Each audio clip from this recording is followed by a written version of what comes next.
thing that rattles people about the fear of the unknown is that I want to get prepared because I perhaps will handle it better if I can know what's happening. So the fear of the unknown actually questions our resourcefulness and our capacity to cope with the unexpected, and we'd rather be prepared. The fear of the unknown generates predictions because predictions are medicine, predictions are sedatives. In other words, this will happen, that will happen, the skies are going to fall, the plane's going to fall out of the skies. All of that sort of stuff means we can then get prepared for it. And I've told you about my mum and the pallet load of baked beans as a preparation for the Y2K bug, etc., etc. It's also a great illustration of the things we fear most, generally speaking, don't happen. But anyway, if you understand that the fear of the unknown is a position determined before finding out the information. In other words, the fear of the unknown is actually an attitude problem. Where's the gold in we don't know what's going to happen? Where is the gold in that? Why is that actually the ticket to freedom? Because great things can happen, because it allows for adventure, because I tell you what, whatever you're imagining for the future ain't as good as it could be, because the future is limited by our imagination. Okay, so the fear that blocks most people, the fear that terrifies most people, they're terrified because they haven't looked at it. In the helicopter position, they've just let the fear tell them this is a fact. The unknown is frightening. Well, that's an opinion. Sorry, mate. It's just an opinion. The fact that you're terrified and you're shitting your pants and you're having panic attacks every day doesn't make it real.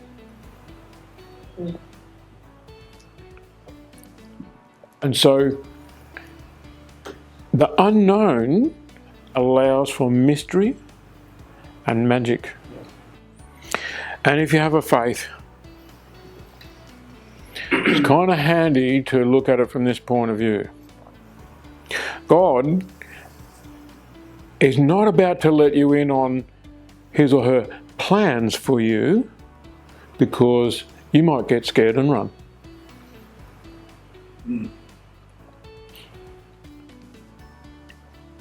God might be developing you at the pace that you can handle.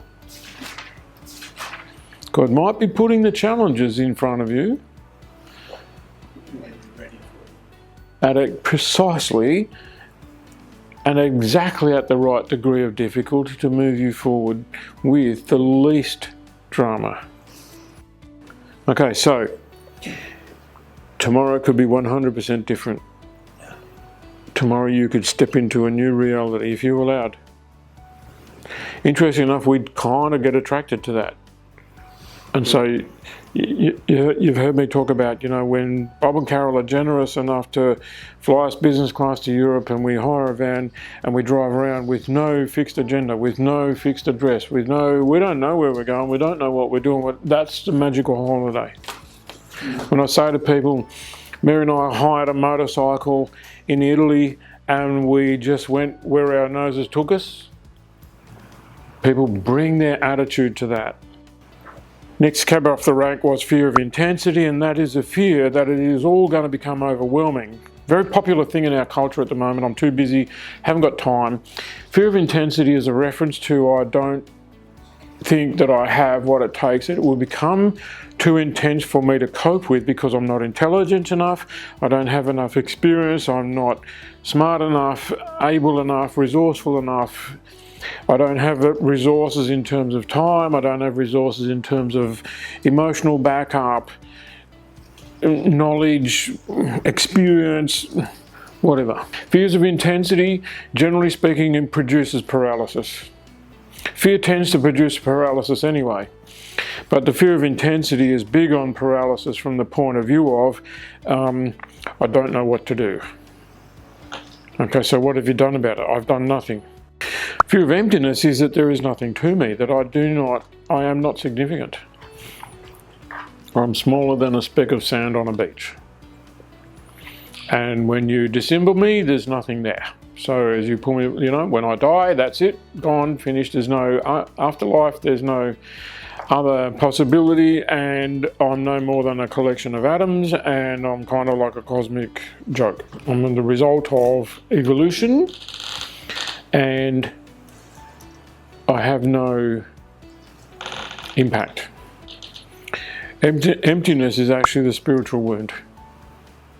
So it often emanates from original toxic shaming. So a newborn child needs to be loved unconditionally, warts and all.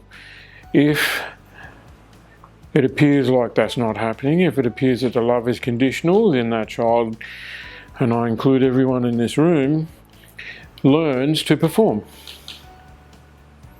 Now, what kind of performance? Well, that depends on what the tribe valued. So if your tribe values academia, then you'll go in that direction. If the tribe values sporting prowess, you go in that direction.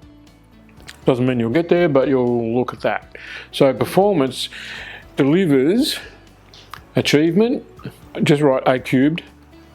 Learn to use A cubed as a reference point. A cubed simply means achievement, approval, attention. And what we do is, in the absence of love, in the absence of being loved unconditionally, we go for its poor relatives, which are approval, attention, and achievement. And no matter how much of them we get, we feel empty and like something's missing. So you can literally have somebody standing on their $14 million boat feeling like there's something missing. So the thing to understand about these three doorways is, if you understand, yeah, we don't know anything. How does that liberate me? Tomorrow morning when you get up and you feel the fear of you don't know what's going to happen, if that's tomorrow. The question to ask yourself is, okay, well, I don't understand the fear. We don't have to explore that. I've got it in spades. But how does this liberate me? Because it is all actually just an interpretation. And the same for the other two.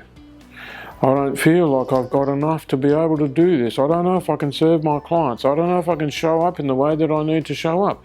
Okay, good, but how does that liberate you?